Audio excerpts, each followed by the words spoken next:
안녕하세요. 수행주입니다. 오늘은 의심 많던 제자 도마를 보면서 우리도 기독교 진리에 대해 합리적 의심을 떨쳐버리지 못하고 있지는 않은지, 만약 그렇다면 이를 신앙적으로 극복해 나가기 위해서는 어떻게 해야 할지를 생각해 보도록 하죠. 요한복음 14장부터 시작되는 제자들과의 고별대담 첫 부분에서 예수님께서는 제자들에게 너희는 마음에 근심하지 말라. 하나님을 믿으니 또 나를 믿으라. 내 아버지 집에 거할 곳이 많도다. 그렇지 않으면 너희에게 일렀으리라. 내가 너희를 위하여 거처를 예비하러 가노니 가서 너희를 위하여 거처를 예비하면 내가 다시 와서 너희를 내게로 영접하여 나 있는 곳에 너희도 있게 하리라고 말씀하셨습니다. 예수님께서 십자가 죽으심을 앞두고 제자들에게 이처럼 먼저 떠나심을 예고하시자 제자들은 당혹스럽고 안타까운 마음에 자기들도 주님을 위해 목숨을 버리겠다고 다들 말했습니다. 예수님께서는 그런 그들을 안심시키시면서 먼저 가시는 이유에 대해 말씀하셨죠.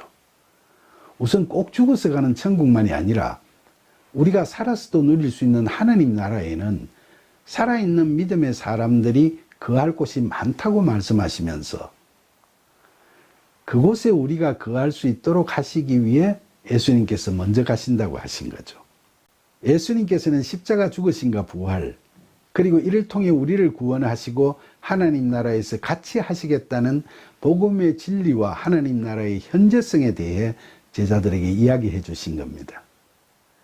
죄인으로 영적 죽음에 처해 있는 우리를 살리시는 중보자이신 예수님께서 그렇게 십자가에서 죽으심으로 해서 우리는 죄사함을 받고 믿음으로 의롭다 여기심을 받아 구원의 은혜를 누리는 삶을 살게 되는데, 이게 바로 하나님 나라의 백성으로 하나님 아버지의 자녀가 되는 것, 즉 아버지 집에 거하게 되는 거죠. 그래서 예수님께서는 제자들을 영접해서 당신께서 미리 가신 그곳에 그들도 있게 하시겠다고 약속하신 겁니다. 여기서 영접하다는 헬라어로 파랄렘퍼소마이라고 표현했는데 이건 옆자리에 있게 하겠다는 뜻이죠. 바로 내가 그리스도 안에, 그리스도께서 내 안에라는 인크라이스트의 경지에서 구원의 기쁨을 누리게 하시겠다는 겁니다. 이렇게 이야기하시면서 예수님께서는 내가 어디로 가는지 그 길을 너희가 아느니라 라고 말씀하셨죠. 그러나 이 말씀을 들은 도마는 주께서 어디로 가시는지를 우리가 알지 못하는데 그 길을 어찌 알겠습니까? 라고 반문했죠. 이런 반응을 보인 도마는 그럼 어리석고 모자라는 제자라서 그랬을까요?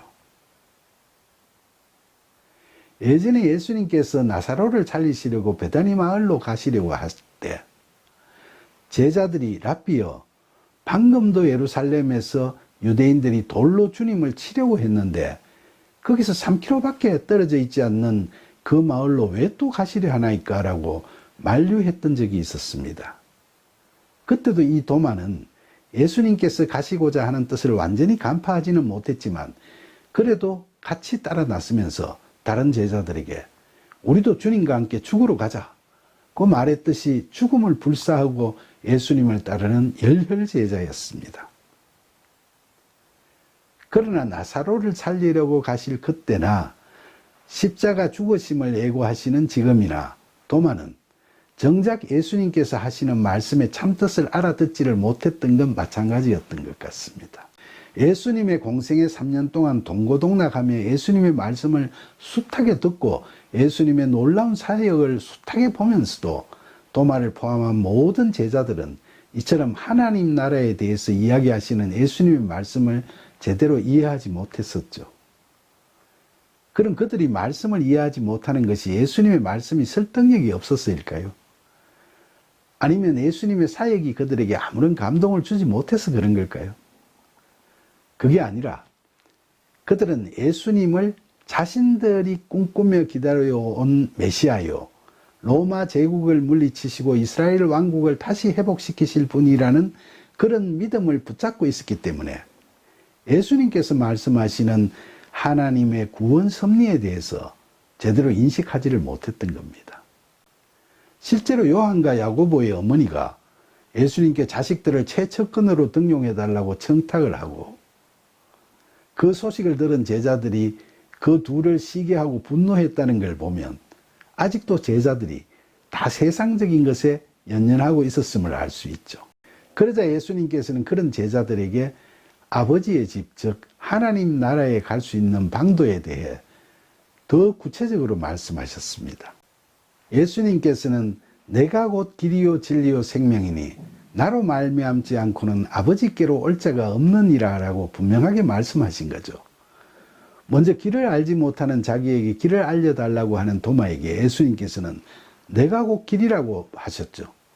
바로 예수님의 십자가 죽으심을 통해 우리가 제사함의 은혜를 받기 때문에 예수님이 구원으로 가는 길이라는 겁니다. 예수님을 통하지 않고서 우리가 우리의 자력만으로는 제사함을 받을 수 없다는 사실을 분명하게 선언하신 거죠. 기독교를 제외한 세상의 어떤 종교도 신의 아들이 인간의 죄를 사하려고 대신 죽는 경우가 없기 때문에 십자가에서 대속죄 죽으심을 기꺼이 택하신 예수님만이 우리를 구원으로 이끄시는 유일한 길이 되시는 겁니다. 그리고 내가 곧 진리라고 하신 것은 그리스도이신 예수님이 바로 하나님의 구원 진리의 요체라는 거죠. 그러니까 우리가 예수 그리스도는 하나님의 구원 섭리를 실현하는 구세주이시라는 진리를 믿게 되면 그 믿음으로 의롭다 여기심을 받게 되고 예수님 안에 거하게 됩니다. 그렇게 되면 참 생명이신 그리스도의 영이 우리에게 임해서 그의 인도하심에 따라 영적으로 죽어있던 우리는 새 생명을 얻게 되고 성령의 이끄심과 도우심으로 하나님 나라의 백성으로 거듭나는 성령의 열매를 맺어가는 팔복의 삶을 누리게 된다는 걸 말씀하시는 겁니다. 이처럼 우리가 생명이신 그리스도 안에 거하면 우리는 새로운 피조물로 영생을 누리게 되는데, 영생이란 예수님께서 말씀하신 것처럼 유일하신 참 하나님과 그분이 보내신 분 곧 예수 그리스도를 아는 것이죠. 그러나 예수님의 이런 말씀에 대해 제자들은 아직 이해를 잘 못했기 때문에 예수님을 바르게 알지 못했고, 예수님께서 정작 십자가에서 죽으실 때 두려워서 모두 다 도망가 버린 겁니다. 아직 성령이 임하지 않은 그들로서는 자력으로 말씀을 다 깨닫지 못했던 거죠. 사랑하는 여러분, 오늘날 교회를 다니는 우리들은 다들 이런 도마보다는 훨씬 나은 믿음을 갖고 있다고 자부할 수 있을까요? 엄밀히 말하면 사실 우리들도 구원 교리를 이론적으로는 다들 믿고 있다고 말할 수 있겠지만 성령의 도우심과 이끄심이 없이는 이 복음의 진리를 혼자의 이성과 지식만으로는 제대로 이해할 수가 없는 거죠. 더구나 하나님을 만나지 못해서 믿음이 없는 사람들은 기독교 진리라든지 구원의 진리를 허무맹랑한 이야기로 여기거나 과학적 지식과 합리적 사고로는 도무지 이해하지 못할 이야기로 생각하기도 합니다. 특히 과학과 합리주의가 강조되는 오늘날 우리 사회에서 도마처럼 의심이 많은 사람들에게는 성경 말씀이 너무나 믿기 어렵거나 난삽하게 들릴 소지도 없지 않죠. 사실 성경 말씀은 이론적으로 가르친다고 합리적으로 다 수긍이 되고 그냥 쉽게 이해되는 게 아닙니다. 성경에 대한 강의나 교육을 받다 보면 성육신, 제사함, 부활 같은 것과 관련해서 특히 교리적인 내용에 대해서는 그렇게 해석해야 하는 걸로 생각하고 그런 걸로 받아들여야 하겠지만 합리적 이성으로 꼼꼼히 따져보면 전혀 실감할 수 없는 경우도 있죠. 우리가 그리스도와 함께 하면서 성령의 이끄심과 도우심을 받아 참된 믿음을 다져나가지 않으면 복음의 진리는 실감할 수가 없습니다. 그럼 그렇게 성령의 인도하심을 따라 참된 믿음을 다져나가기 위해서는 구체적으로 어떻게 해야 할까요? 사도 바울은 우리가 항상 삶 중에서 함께 하시는 주님의 은혜에 기뻐하며 쉬지 않고 기도하는 마음으로 주님과 함께 매사에 대해 대화하고 범사에 감사드리면서 살아가는 것이 그리스도 예수 안에서 우리를 향하신 하나님의 뜻이라고 이야기했습니다. 따라서 우리가 늘 하나님의 그 뜻을 따라 영과 진리로 예배드리는 참된 신앙의 삶을 살아가는 것이 참된 믿음을 다져가는 길이라고 할 수 있겠죠. 만약 그렇게 하지 못하면 우리가 앵무새처럼 복음을 엎조릴지라도 그 의미가 전혀 체화되지 못할 거고 진정한 믿음의 삶을 살아간다고 할 수가 없을 겁니다.